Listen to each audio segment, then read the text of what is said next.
فخبر عاجل الآن: وفاة البطل العراقي حمودي رياض في حادث مأساوي يهز الشارع الرياضي.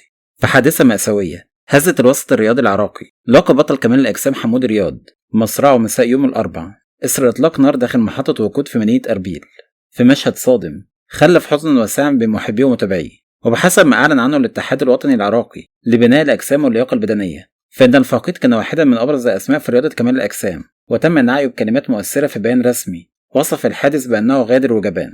وقعت الحادثة في محطة وقود وسط مدينة أربيل العراقية، حيث اندلع شجار مسلح بين عامل في المحطة وسائق مركبة كان برفقة راكب، ليتطور الخلاف لإطلاق نار مباشر من قبل العامل، وأدى إطلاق النار إلى مقتل السائق ومقتل الراكب وهو الرياضي حمودي رياض، وإصابة شخص ثالث فارق الحياة لاحقا متأثرا بجراحه. الشرطة ألقت القبض على الجاني وفتحت تحقيقا قضائيا ليكشف خلفيات وتفاصيل هذه الجريمة المروعة التي جاءت دون سابق إنذار وفي مكان عام وبين المدنيين. وفور انتشار الخبر عمت حالة من الحزن الشديد في كل مواقع التواصل الاجتماعي، وانهالت التعازي بين الرياضيين والإعلاميين ومحبي الفقيد في العراق. كذلك عبر كثيرون عن صدمتهم في الطريقة المأساوية التي رحل بها شاب في مقتبل العمر كان مثالا للطموح والإصرار والتفوق الرياضي. رحم الله حمودي رياض وأسكنه فسيح جناته، وألهم زويه ومحبيه الصبر والسلوان، وإنا لله وإنا إليه راجعون.